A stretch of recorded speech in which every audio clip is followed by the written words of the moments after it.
Islam itu agama yang pro ilmu, jadi cocok tidak cocok.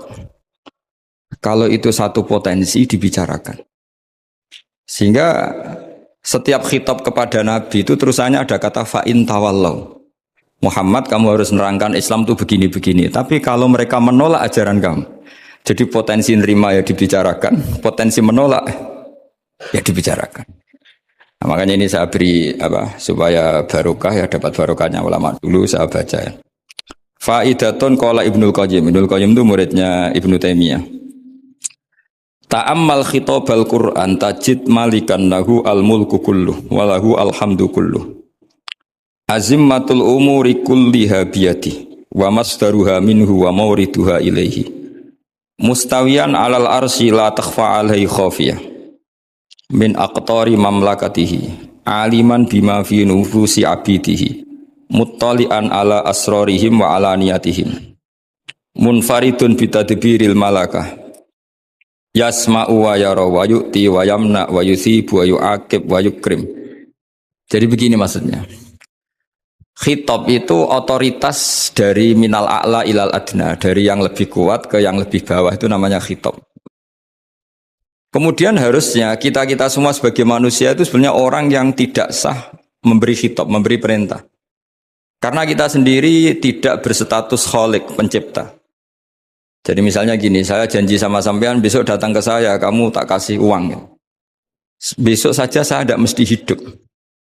Jadi janji itu sudah salah, besok saja saya tidak mesti hidup. Kalaupun hidup saja, uang saya terbakar atau dicuri orang. Maka di sini dibutuhkan otoritasi khitab, harus diberikan zat yang punya otoritas penuh, yaitu zat yang nggak akan mati, yang nggak akan lumpuh, yang nggak akan mengalami satu gangguan sosial.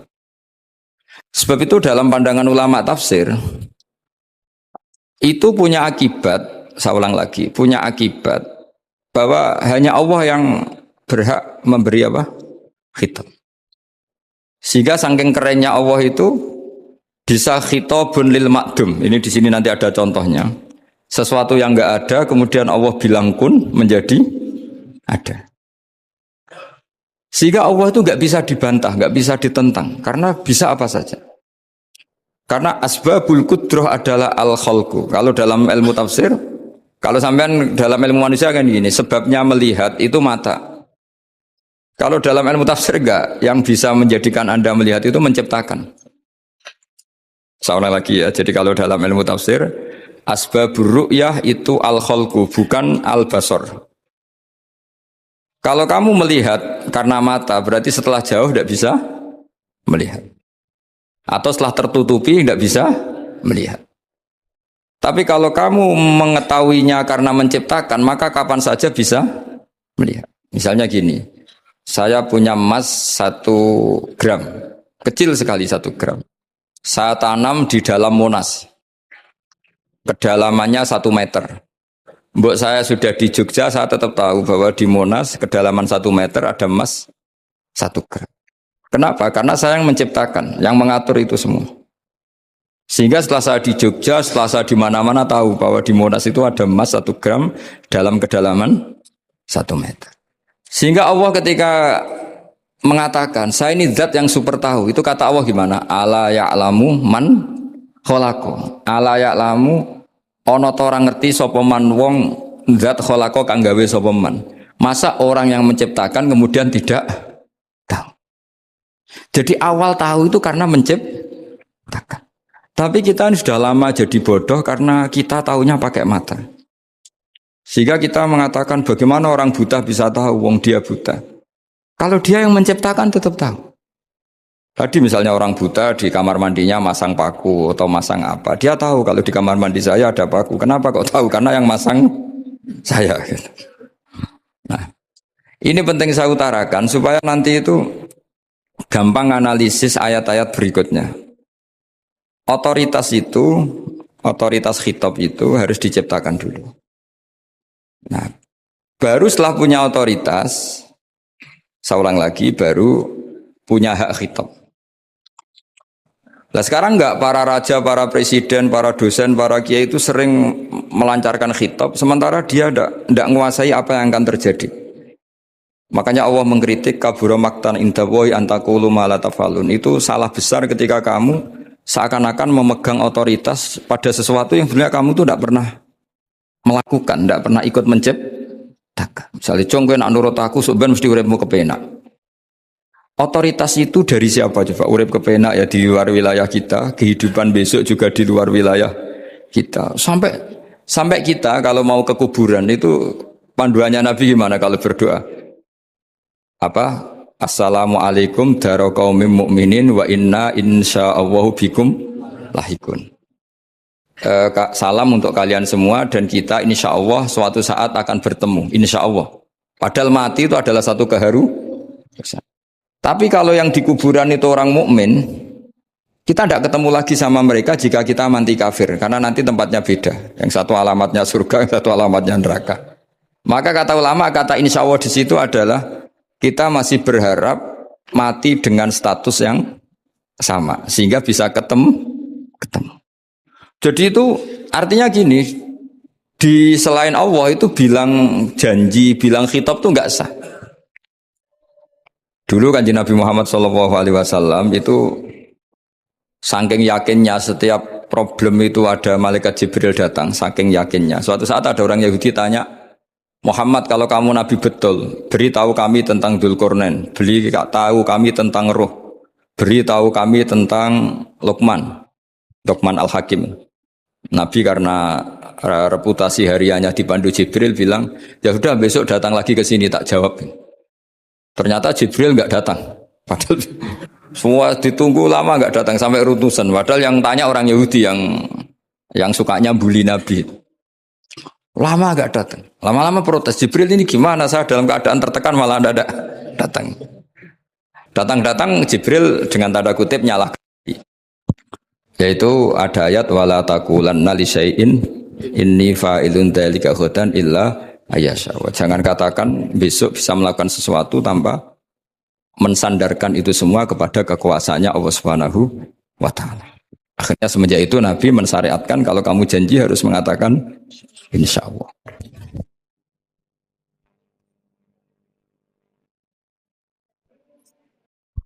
Ya, kenapa ini saya katakan penting? Karena nanti khitab di Quran itu supaya proporsional ya. Sekarang banyak orang memahami Quran tapi nggak mau mempelajari ilmunya apa? Quran. Termasuk ilmunya Quran tadi ya, ada 3 ingat ya. Khitabun lin nabi itu bisa saja khitabun li ummati. Yaitu dalam kasus-kasus yang Nabi tidak ngalami kasus itu tapi yang ngalami umatnya. Nah, kenapa khitabnya tetap kepada Nabi? Karena yang bisa komunikasi dengan Allah itu hanya Nabi. Makanya bisa dilihat di ya ayyuhan nabiyyu itu mufrad mudzakkar. Nabi Muhammad itu satu orang yang berstatus lelaki. Kemudian idza talaqtum itu kalian semua. Harusnya kan kamu, karena dari satu orang ke satu orang. Tapi ini enggak. Wahai Nabi, jika kalian umatmu gitu. Jadi karena yang alami tolak itu umatnya. Terus kedua khitabun lin nabi dan yang dimaksud itu memang nabi kayak sholat tahajud. Sholat tahajud itu sholat yang memang untuk nabi.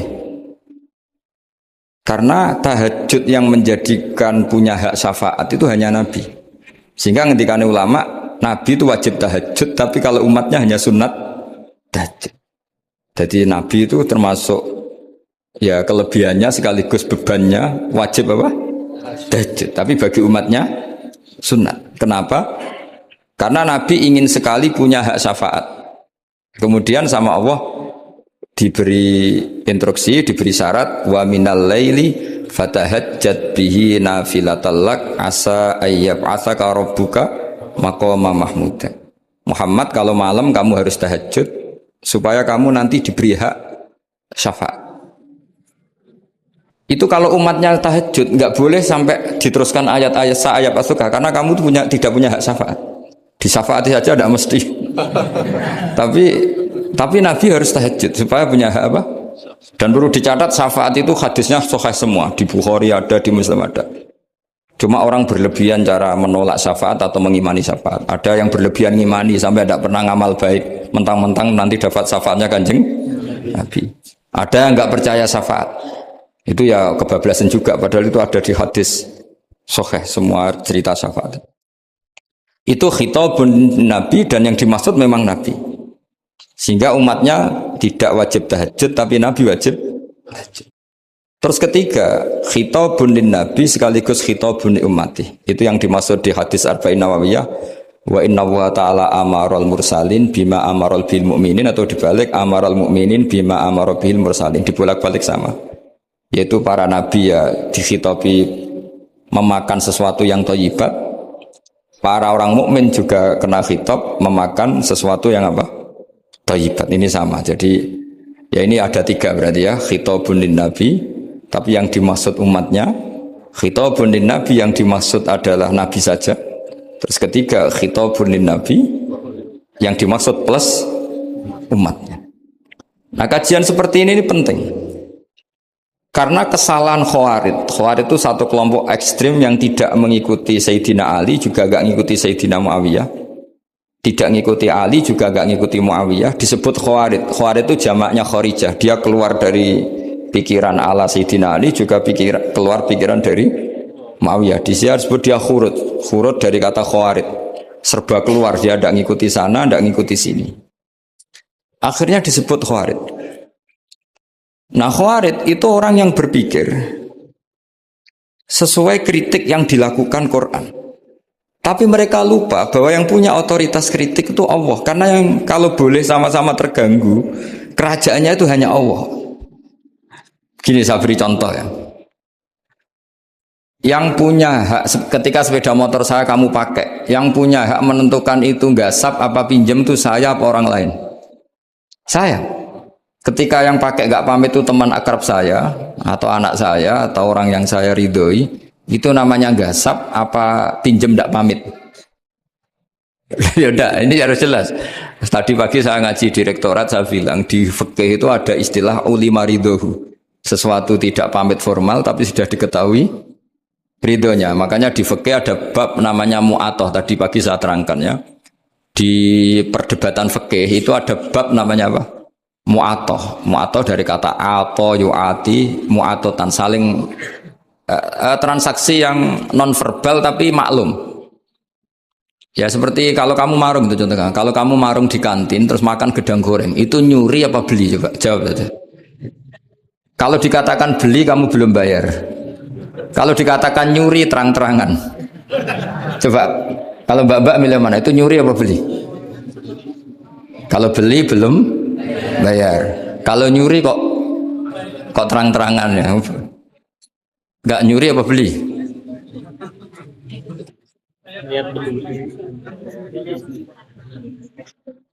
Jadi ada gedang goreng di warung, kamu datang langsung makan, ada kerupuk dimakan, ada telur asin dimakan. Itu nyuri apa beli?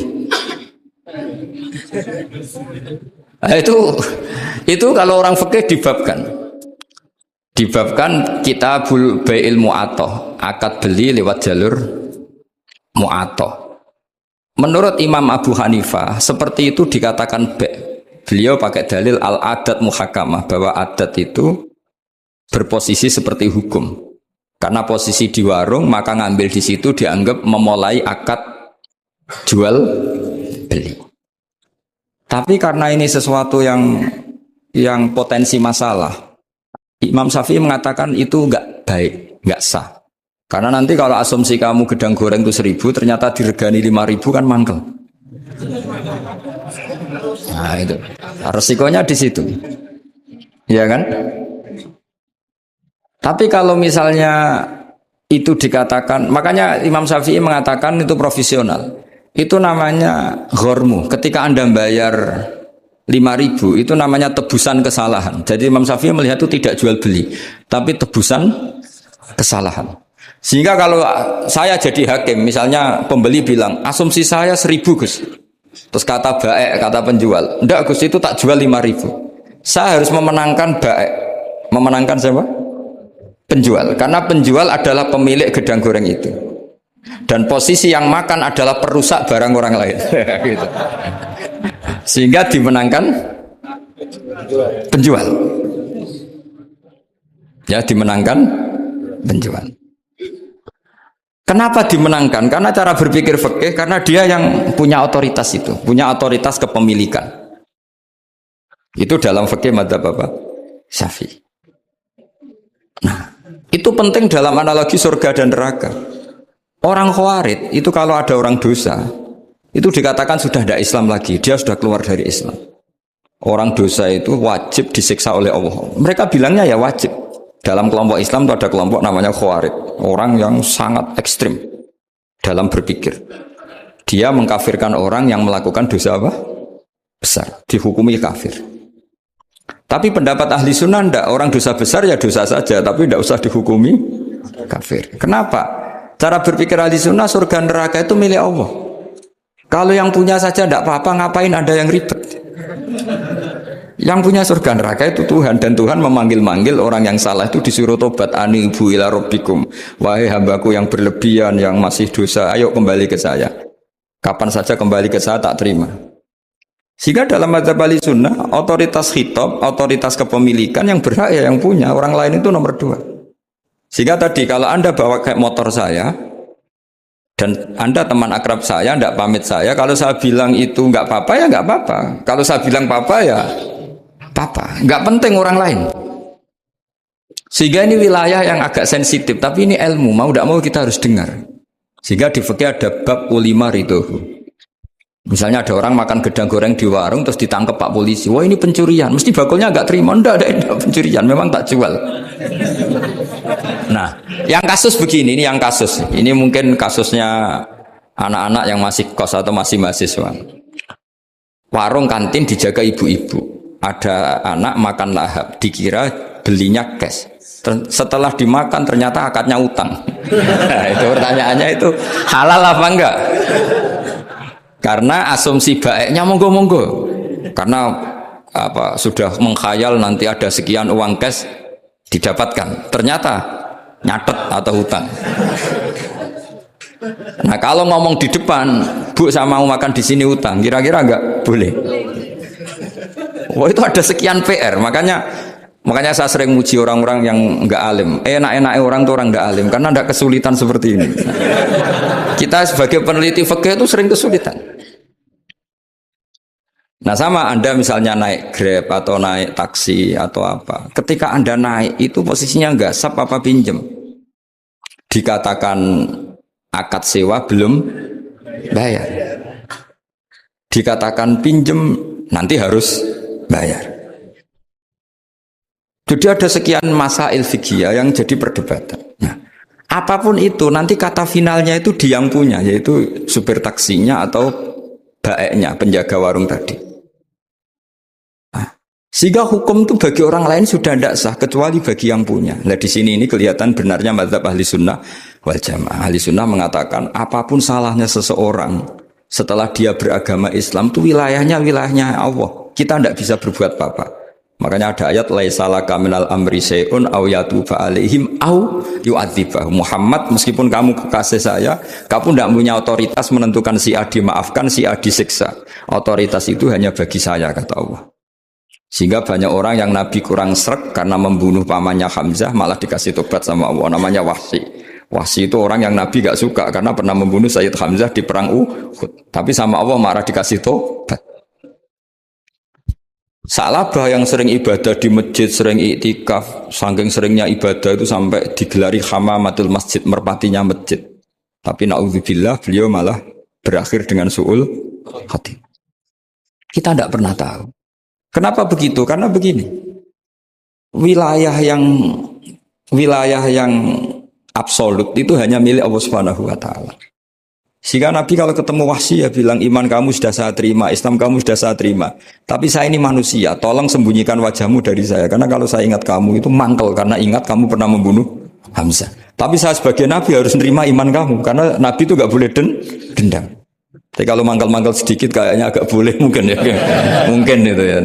Tapi profesional Nabi sebagai manusia nggak berkenan melihat Wahsy, tapi sebagai Nabi legowo terhadap imannya Wahsy.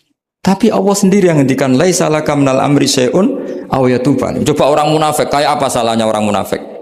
Tapi ketika Allah ngendikan tentang orang munafik gimana? Wa yu'adzibal munafiqina in sa'a aw yatuba. Allah bisa saja menyiksa orang munafik insya kalau berkehendak ya tuba atau Allah mengasih tobat. Nah karena pendapat ahli sunnah itu lebih valid sesuai ayat-ayat Quran, maka yang diikuti mayoritas di dunia adalah mazhab ahli sunnah wal jamaah. Dan itu dimulai cara berpikir yang sederhana. Yang berhak menentukan khitab ya yang punya, titik itu saja. Yang berhak menentukan khitab ya yang tentu yang punya alam raya ini hanya Allah Subhanahu wa ta'ala. Makanya Allah mensifati dirinya Malik Yaumiddin. Kita tidak bisa. Makanya bahaya ya, pikiran-pikiran kayak Khawarij itu bahaya. Sampai enggak usah tanya saya. Lalu Khawarij kalau di era modern siapa Gus? Anda provokator kalau tanya gitu. Ya itu tidak boleh provokator. Pokoknya pikiran itu salah karena membatasi otoritas Allah Subhanahu wa ta'ala. Allah itu paling tersinggung kalau sifatnya dipakai, dicatut. Di Sahih Muslim itu ada riwayat, di hadis Muslim termasuk hadis Sahih itu Bukhari dan Muslim itu ada seorang soleh sujud. Pas sujud dia diinjek orang preman, kira-kira seperti itu kalau sama diinjek. Terus si yang sujud tadi bilang gini, wallahi, ada kata wallahi la yaghfiru wallahu laka. Demi Allah, Allah tidak akan maafkan kamu. Saat itu juga Allah ngasih wahyu kepada Nabi di zaman itu, bilang ke yang sujud, pahala sujud tak cabut, dia tidak punya pahala. Dan yang menginjek dosanya tak ampuni. Terus Nabinya tanya, kenapa ya Allah? Saya tersinggung kata Allah, hanya disestatuskan nggak bisa memaafkan.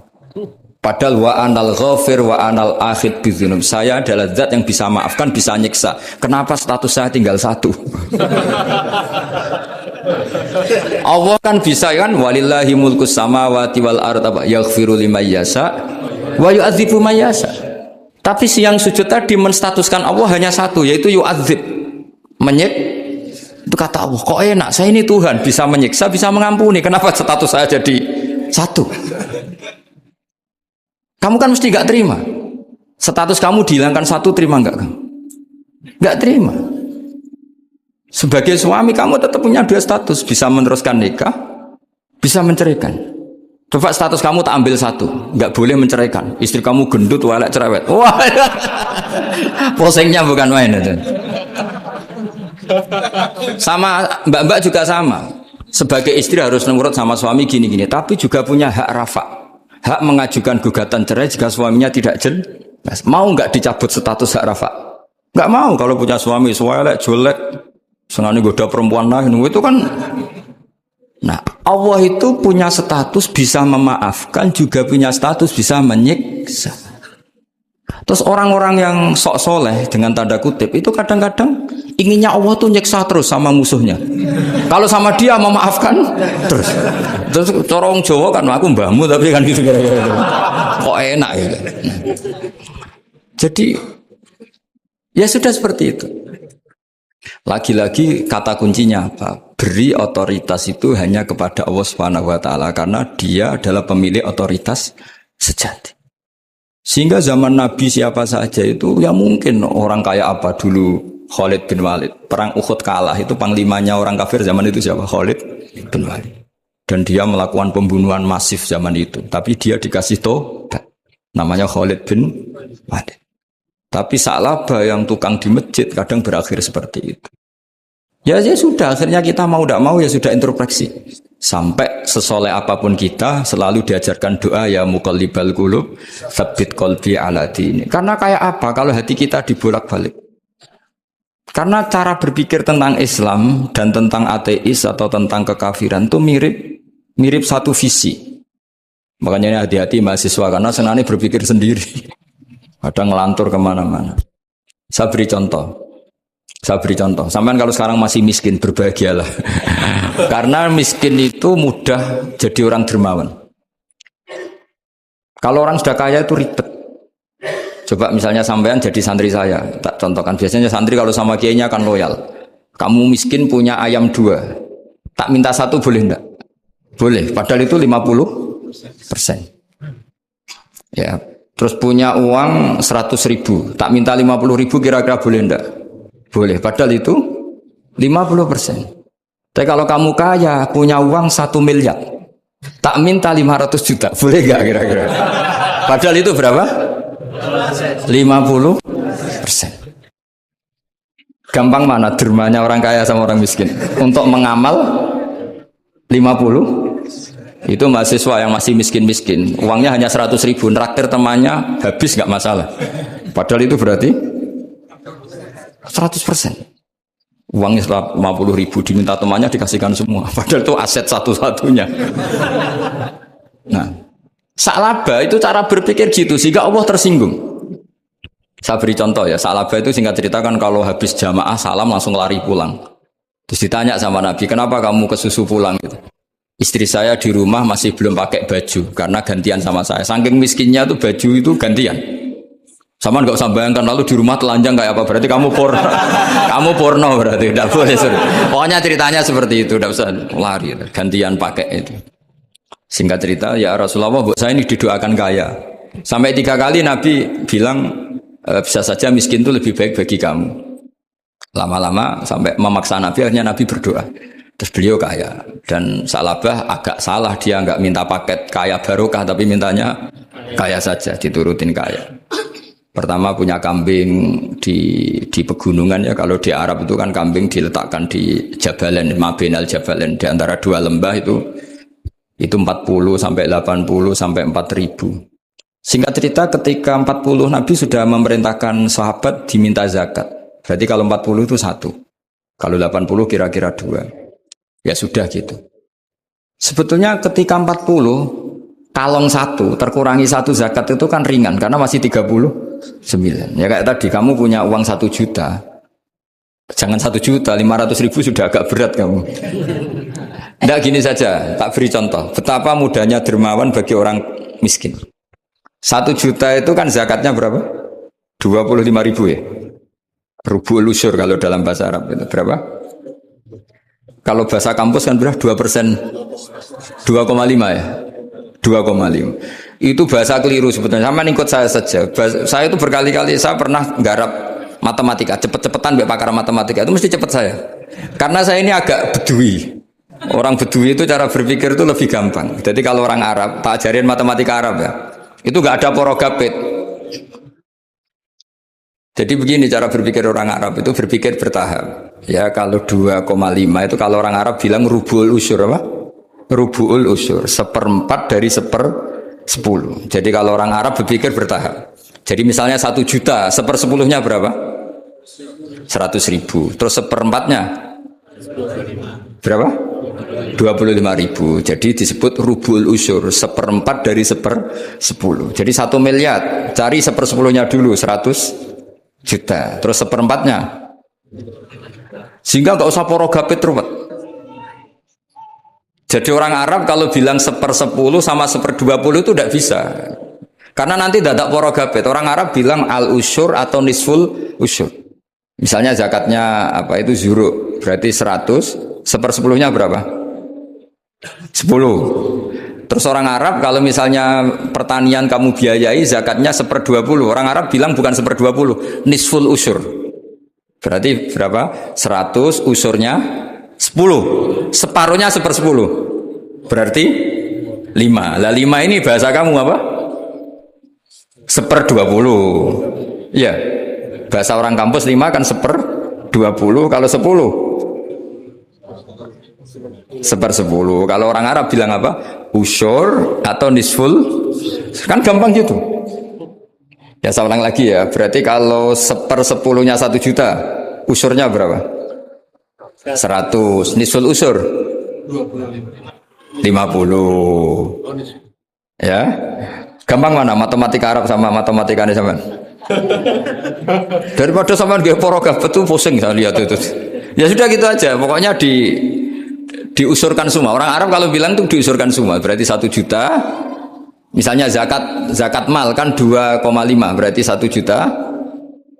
Usur dulu berarti 100.000. Lah zakatnya itu rubul usur 1/4 dari 1/10. Ya di 1/10 dulu berarti 100. Habis itu rubul usur 1/4 dari 1/10 berarti. Jadi gampang saja 1 juta. Tulis saja langsung 100.000 usur terus 1/4-nya 25. Gampang mana? Gampang lagi pakai kalkulator. Nah, sekarang begini. Kira-kira kalau kamu punya uang 1 juta diminta zakat 25.000 enteng enggak? Enteng. Biasa kan kita punya uang 1 juta naktir teman sampai habis 100.000 200 enteng. Tapi kalau sudah 10 juta 10 juta berarti rubul usurnya berapa? 250. Kalau 1 miliar 25 juta. Wah, itu sudah pikiran kamu kan bikin toko baru, bikin konter baru. Nah, kalau 100 miliar berapa? 200. Nah, sak labah ini ketika dimintai zakat ketika 40 enggak, masih kambing 40 enggak mau, 80 enggak mau, sampai hampir 4.000. Kalau 4.000 misalnya digawe rata-rata 51 aja, digawe bulat ya. Berapa sebenarnya? Per 1.000 kan 20. Ya kan? Per 1.000 kambing kalau dipakai 50 saja, per 1.000 kambing berapa? 20 kan? 20. Kalau 4.000 80. Kira-kira itu misalnya dipakai 50. Apalagi itu 40 lebih banyak lagi. Akhirnya ngomentari sahabat yang disuruh Nabi ngambil zakat. Wah, ini tidak zakat, pemerasan. Karena jumlahnya sudah signifikan. Maka kalau kamu ingin dermawan sekarang, itu bisa dermawan 50%. Itu punya 2 ayam kurus lagi. Diminta masjid untuk syukuran. Mas, bawa aja. Punya kambing kurus 2. Kata kamu hanya itu. Ada panitia masjid. Minta sumbangan. Kasih aja 1. Sudah ngamal 50%. Tapi kalau punya sapi limusin 2, yang per 1 harganya 70 juta. Kalau diminta 1 kan nilainya tetap 50%. Gampang mana? Orang miskin sama orang kaya ngamal? Orang miskin. Terus kedua hebatnya orang miskin itu, kalau ngamal itu dramatis. Betul itu.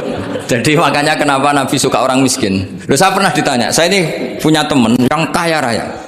Dia biasa ngamal 1 miliar, 2 miliar. Dia nggak terima sama fatwa saya. Gus, kenapa Anda masih muji orang miskin? Ngamalnya tuh banyak saya. Saya sekali ngamal bisa 1 miliar, setengah miliar. Tapi kata saya, ngamal kamu itu tidak dramatis. Nggak seru kata saya. Terus dia tanya, kok bisa Gus? Dia orang kaya, paling ngamal 1 miliar untuk bangun masjid, 1 miliar, setengah miliar bangun pondok, setengah miliar. Tapi kalau orang miskin, misalnya tukang becak, orang miskin kan pasti kawannya orang miskin. Kan nggak mungkin orang miskin utang Abu Rizal Bakri, utang Yusuf Kala, kan nggak mungkin. Kenal saja ndak. Orang miskin kan utangnya sesama orang miskin. Itu pasti itu kan hukum sosial ya. Nah ternyata itu apa? Hari itu anaknya ndak makan, hari itu istrinya mau kelahiran. Utang sesama miskin, diutangi 50.000. Tapi uang ini dramatis. Kalau hari itu nggak makan mati. Artinya apa? Ada orang amal 1 miliar untuk bangunan, kadang aksesoris. Yang satu ngutangi 50.000 tapi taruhannya nyawa. Nah sekarang menyelamatkan nyawa sama bangunan keren mana? Maka berbahagialah orang miskin. Karena komunitas mereka ini utang piutang urusan apa? Nyawa. Jadi ini lebih dramatis ya. Lebih dramatis. Lebih keren. Loh, makanya utang piutang orang miskin itu paling diabadikan Quran. Karena lebih keren, lebih keren. Karena nyawa apa? Loh, saya ini kan termasuk kecil sudah kiai agak keren, sudah kiai agak mapan. Itu kalau orang-orang kaya nawarin saya paling Gus nggak ganti mobil, nggak ganti aksesoris mobil itu. Itu nggak keren. Al-Nadikan tetap ngamal pun nggak keren. Tapi kalau orang miskin, saya sering kan dengar cerita mereka orang itu ngeri. Kayak cerita yang diabadikan Quran itu, wa yu'thiruna ala anfusihim wa law kana bihim khassasah. Itu Nabi ngumumkan saya punya tamu tapi hari ini saya tidak bisa hormat tamu. Ada sahabat yang usul saya, ya Rasulullah. Perlu dicatat dulu di Arab tuh nggak ada warung, nggak ada GoFood, nggak bisa kamu pesen online terus. Wah nih, nanti delivery gitu nggak bisa. Nah terus akhirnya datang ke rumahnya, datang istri saya ada makanan ada hanya untuk jatahnya bayi. Terus ya sudah, bayinya kamu tidurkan supaya jatah itu dimakan tamunya Rasulullah. Tapi kan jatahnya orang satu, tamunya kan malu kalau nggak ada yang nemanin. Terus ya sudah, lampunya dimatiin, pura-pura kamu nemanin. Wos yang satu ya ada piring sama sendok pura-pura nemanin, yang satu makan betul. Itu diabadikan Quran. Karena apa? Dramatis gitu.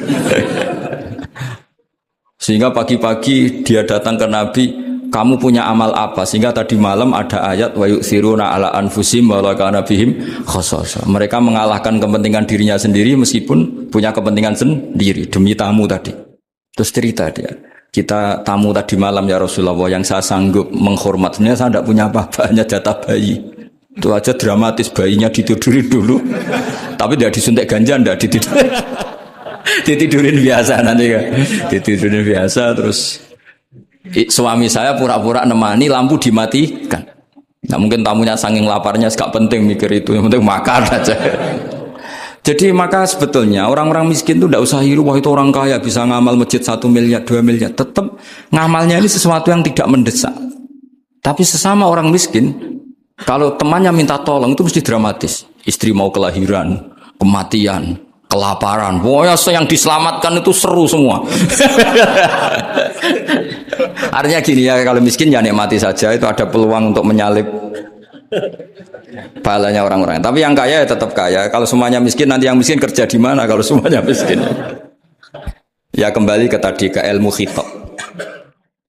Kalau ini tidak dipelajari, maka orang khawarid ini megang otoritas. Tidak bisa. Mereka enggak menguasai pintu surga maupun pintu neraka. Enggak bisa. Mereka dengan seenaknya, tobatnya orang yang pernah gini enggak diterima. Tidak bisa. Wilayah yang nerima tidak itu wilayahnya Allah Subhanahu wa Ta'ala.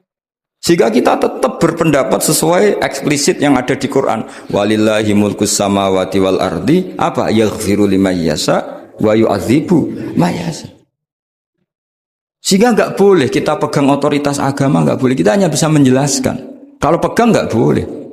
Misalnya saya dengan sampean surganya dulu mana? Bisa saja dulu jenengan. Kok bisa Gus? Iya kan?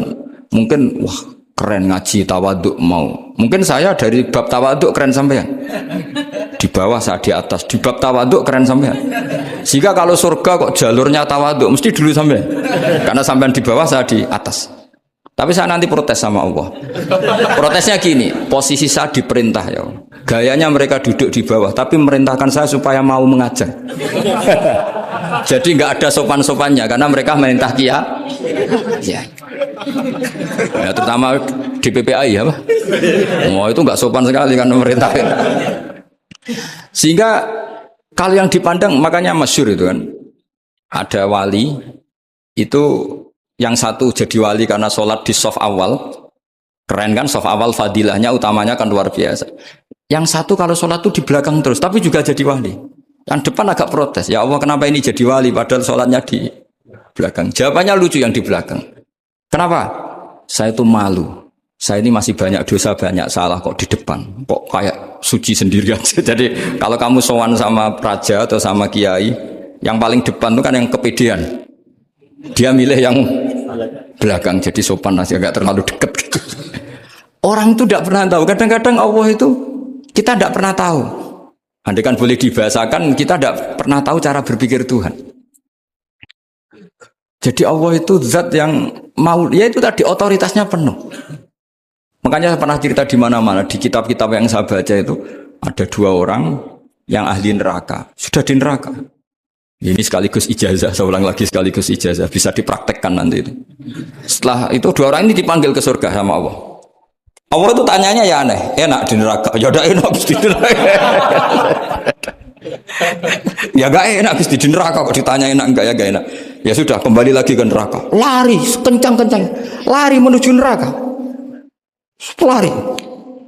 Sama Allah dipanggil lagi, loh kenapa kamu semangat?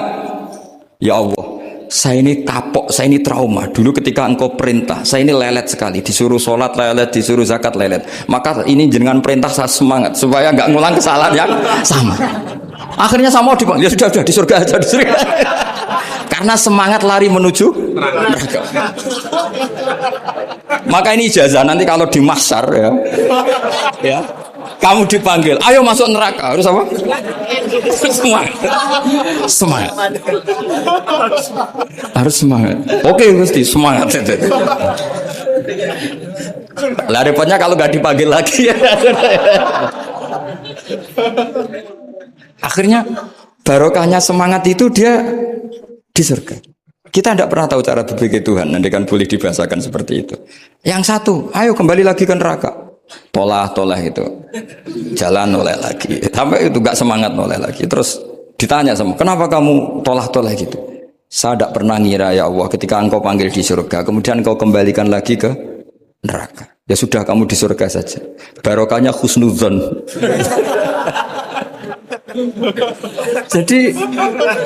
Jadi Tuhan itu unik. Makanya dalam tradisi ulama itu ad-dinu ar-riwayah, agama itu riwayat. Sebagian diredaksikan inna hadzal ilma dinun fanzuru amman ta'khuduna dinakum. Agama ini, ilmu ini agama, maka lihat riwayatnya. Karena kita tidak pernah tahu cara berpikir Tuhan. Kita harus mengikuti riwayat yang diutarakan Rasulullah SAW. Karena kita tidak pernah tahu. Kayak tadi ada orang diinjek, kita mesti kan terprovokasi ingin bela yang sujud menyalahkan yang injek. Tapi ketika yang sujud mencatut nama Tuhan, Allah tidak akan memaafkan kamu. Itu Tuhan tersinggung karena sifatnya direduksi satu, diambil satu, disembunyikan satu. Loh, ada kan dia begini mungkin malah Allah maklumi. Saya tidak akan maafkan kamu. Enggak apa-apa Allah. Kan saya, kan tidak mencatut namanya Allah. Selama hidup saya tidak akan maafkan kamu. Allah nggak akan tersinggung. Karena dia sebagai manusia tentu punya dendam, punya rasa mangkel, punya emosi. Tapi kalau ketika bilang Allah tidak akan maafkan kamu, berarti dia mencatut statusnya Allah. Dan Allah disifatkan hanya satu dari sifatnya Allah, yaitu hanya sifat menyiksa. Padahal Allah punya sifat memaafkan. Ini hati-hati bagi orang-orang soleh, orang-orang yang terlalu berpikir keras dalam Islam, nggak boleh seperti itu. Masyhur itu kan, ada satu perkampungan yang sering secara masif terstruktural mau menghabisi Nabi, yaitu namanya kampung Usoyyah, Ro'lan sama Zakwan. 3 kampung ini sering koalisi mau menghabisi Nabi, sampai Nabi sering kunut nazilah, Allahumma an Ro'lan wa Zakwan wa Usoyyat asad Allah wa Rasulah. Sering dipasutkan gitu. Tapi Allah malah menurunkan wahyu, Muhammad, kamu tidak boleh intervensi saya seperti itu. Bisa saja mereka dapat hidayah. Semenjak itu Nabi meninggalkan kunut nazilah. Terus dan sebagian ulama mengatakan itu awal diturunkannya ayat laisalaka minal amri syai'un au yatuba alaihim au yu'adzibahum. Jadi ini sekali lagi-lagi ini bab khitab. Jadi ya seperti kita punya. Makanya orang itu tetap donga ya muqallibal qulub sabit qalbi ala dini, karena otoritas itu bagi yang punya. Maka kata malik, kata pemilik itu kunci dalam ilmu tauhid atau ilmu tafsir atau ilmu apa saja. Misalnya gini, sampai saya punya rumah. Saya punya rumah yang ruangan depan itu ruang tamu, tentu dapat perlakuan khusus. Sering steril, sering bersih, bahkan dihias pakai bunga, pakai macam-macam. Ruangan tengah biasa, ruangan belakang buat buangan sampah, buat WC, buat macam-macam. Sah apa enggak? Sah. Kenapa? Karena saya pemiliknya. Apa? Karena saya?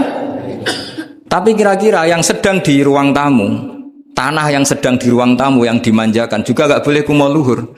Bisa saja suatu saat saya rubah pikiran, rumah saya tak balik dari menghadap utara ke selatan. Yang dulu WC jadi ruang tamu, yang ruang tamu jadi WC. Langsung perlakuannya rubah 180 apa derajat, jika 360 derajat. Nah itu yang di sini nih, kenapa orang soleh pun tetap takut sama Allah, karena Allah tuh yaf'alu ma yasha, bisa melakukan apa saja. Sehingga tradisinya ulama ketika zaman ini sudah rusak seperti ini, ulama-ulama tidak ada yang khawatir, karena Allah mensifati dirinya al-hadi sebagai zat penunjuk. Coba kita sudah tidak ditungguin nabi, nggak ditungguin wali, nggak ditungguin orang-orang soleh dulu. Tapi agama itu ya jalan sampai sekarang. Ada orang ngaji, ada orang sholat, ada orang zakat.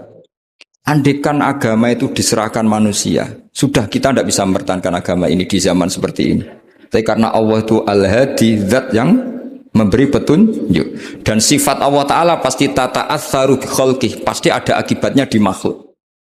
Seperti Allah mensifati dirinya Ar-Razzaq yang memberi rizki. Buat zaman buyut-buyut perang dijajah Belanda ya tetap makan, ya tetap kawin. Kadang istrinya banyak padahal zaman jajan Belanda. Kita enggak dijajah aja susah. Dulu itu babah kamu istrinya 1 atau 2? Buyut-buyut kamu banyak yang 2 padahal miskin. Karena Allah mensifati dirinya Ar-Razzaq.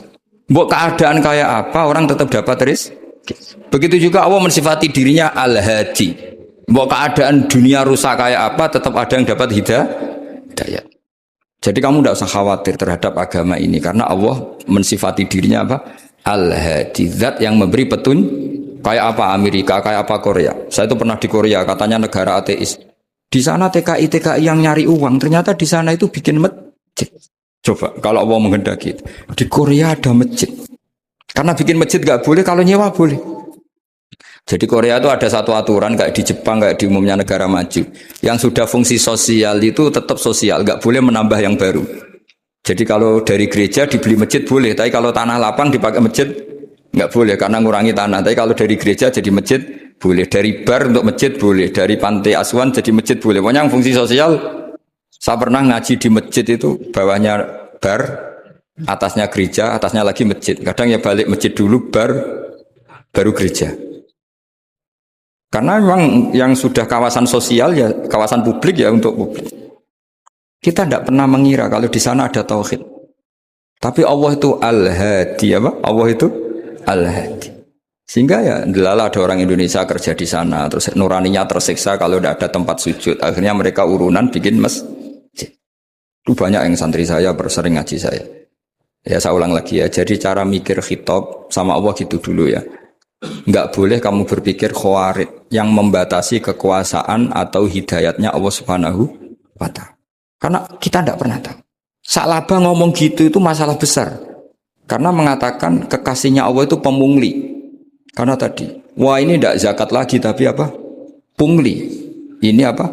Pemerasan. Karena tadi jumlahnya sudah sekitar 4.000, zakatnya kan banyak sekali. Makanya saya mohon, saya model di UI itu setuju. Kalau zakatnya dimulai dari kecil lebih ringan. Misalnya kita gaji 1 juta, dipotong 25.000 kan ringan. Tapi kalau gaji kamu 1 miliar, kan mendingan untuk bayar supir buat yang jaga gudang kan mesti pikir aja sudah macam-macam daripada dipakai zakat. Ya, jadi di antara menganalisis Quran adalah apa? Dudukkan Allah sebagai Malikul Umur Kulliha yang menguasai semua urusan. Tapi kalau kita apapun hebatnya hanya sebagai ulama, hanya sebagai mufti, hanya sebagai kiai itu tidak punya otoritas. Sehingga misalnya banyak kan misalnya anak yang kita cintai, kita modali malah bangkrut, yang tidak kita modali malah kaya karena urusan tidak di tangan kita tapi di tangan Allah Subhanahu wa ta'ala. Masjid juga gitu. Masjid yang dikelola secara sehat, ramai jamaahnya gini-gini, itu dikelola oleh manajemen. Ada masjid yang kelihatannya sepi, jamaahnya ya sedikit, tapi kadang-kadang diridhoni Allah. Kenapa? Karena masjid itu nggak menjadi problem sosial bagi komunitasnya. Saya beri contoh, masjid ramai tentu baik, nggak perlu saya ceritakan. Karena masjid ramai itu ya mesti baik. Masjid yang banyak jamaahnya tentu baik, itu nggak usah dibicarakan. Tapi ada beberapa masjid yang sepi, tapi Allah itu suka. Kenapa? Karena lembaga agama itu nggak boleh mengganggu sistem sosial. Jadi kita tidak pernah tahu cara berpikir Nabi. Yaitu banyak kan sahabat habis sholat duhur ba'diyah di masjid, qobliyah di masjid. Apa kata Nabi? La taj'alu buyutakum kuburan cung nak apik aja mbok entek-entekno ning masjid. Omam ya bagai keapian. Rumah kamu jangan jadikan kuburan. Jadi sholat sunatnya di masjid, ba'diyahnya di masjid. Pulang-pulang tanya, "Mah, makannya di mana?" Terus marah-marah karena kurang disediakan makanan. Kan lucu kan? Di masjid qobliyah, ba'diyah pulang-pulang tanya apa? Makanan. Tersinggung lagi kalau belum disediakan. Akhirnya apa? Anak-anak kita yang kecil kenangan melihat bapaknya itu apa? Bapak itu orang yang kalau dari masjid tanya makanan dan marah kalau tidak kesampaian. Coba kalau kamu datang dari masjid sholat, kenangan anak kamu apa? Bapak itu orang yang kalau datang dari pergi sholat. Sehingga kenangan anak-anak kita ini melihat kita sholat sujud di rumah. Sehingga Nabi membahasakan apa? Jangan jadikan rumah kamu sebagai kuburan. Kasih jatah sholat. Sehingga ulama mengatakan jamaah itu paling baik itu di masjid untuk jamaah fardu. Untuk sholat sunat beberapa malah sebaiknya di rumah. Sehingga saya ini sebagai kiai ya sering bingung. Bingungnya kadang ada orang terlalu overacting, ingin masjidnya ramai sehat. Yang satu enggak. Saya ini sering dipamiti. Ya saya akhirnya bingung. Bingungnya ya barokahnya ngalim itu bingung. Kalau nggak ngalim malah nggak bingung. Karena ya sudah harus gitu. Sampai tak beritahu ya. Nabi awal ngendikan itu ju'ilat lanal ardu kulluha masjidan. Semua tanah Allah itu hakikatnya masjid. Apalagi ini rumah kita. Anak kita biar menyaksikan saat kita sujud, saat kita baca Quran, saat kita ngaji. Kalau semua ini di masjid, kemudian Anda di rumah, taunya makanan, menuntut ngopi, menuntut kenangan di keluarga kita kurang baik. Makanya Nabi membahasakan apa? La taj'alu buyutakum kuburon. Jangan jadikan rumah kamu sebagai kuburan. Apalagi ada pepatah lagi, al-ummu madrasatul ula. Ibu adalah madrasah pertama. Coba kalau kita ngajarin Quran di rumah, ya tentu masjid ya tetap ada kegiatan, tapi jangan sampai mematikan rumah. Sehingga kita sebagai ulama itu ada masjid rame ya seneng, ada masjid setengah rame ya nggak apa-apa, asal efeknya menyebar ke masyarakat. Jadi ramenya masjid ya baik, tidak rame kalau yang rame ibadah di rumah-rumah juga baik. Maka dulu zaman Nabi Musa malah istilahnya waj'alu buyutakum qiblata wa aqimus sholat. Jadikan rumah kamu sebagai kiblat, sebagai tempat ibadah. Coba kenangannya Nabi kalau sholat malam itu di rumah apa di masjid? Di rumah, sehingga Aisyah punya kenangan sampai hatta waromat qodamau, sehingga kakinya Nabi bengkak. Dan Nabi alami saja. Kamu kira Nabi sholat punya kayak anak-anak sekarang kan yang ada ruang sholat. Ternyata hanya dipasang sajadah sama tasbih, nggak pernah dipakai. Kalau Nabi enggak, yang dipakai Sayyidah Aisyah itu ya tempat sholat. Sehingga kata Aisyah, Nabi itu sholat di tempat tidur saya. Kalau Nabi sedang berdiri, kakiku tak selonjorkan. Kalau Nabi sujud, kakiku tak ingkretkan. Ya di tempat Sayyidah Aisyah tidur itu. Nabi sholat. Pas berdiri kan berdirinya Nabi lama, Aisyah selonjor. Pas Nabi mau sujud, kakinya diingkretkan. Segampang itu Nabi. Akhirnya apa? Kenangannya Aisyah sebagai istri itu doa-doa tahajud, doa-doa. Coba kalau Nabi tahajudnya di masjid, Sayyidah Aisyah tidak punya kenangan doa-doa apa? Tahajud. Sehingga kita harus ngikuti ngaji. Kalau nuruti teori ya, sholat itu ibadah. Sebaiknya kalau ibadah ya di tempat ibadah. Tidak seperti itu cara pandang. Kata Nabi, semua buminya Allah adalah saksi kita ketika ketemu Allah. Semakin saksi itu baik, banyak, maka semakin baik. Maka kalau sholat sunat, kesunatannya itu pindah-pindah tempat. Tapi ya jangan terlalu habis di sini terus pakai mobil ke sana gitu. Iya, kalau pas di perempatan ada orang cantik nggak jadi diterusin nanti. Tapi ini sama saya cerita ya. Jadi di antara mengkaji Quran itu mengkaji cara Allah membuat khitab. Dan yang kunci semua adalah Allah adalah zat sing otoritatif, malikul umurikul dia, pengendali dari semua. Maka kalau nyifati Allah ya tetap yaghfiru liman yasha wa yu'adzibu may yasha. Jangan pernah mengambil otoritasnya Allah Subhanahu wa taala. Sekian, assalamualaikum warahmatullahi wabarakatuh.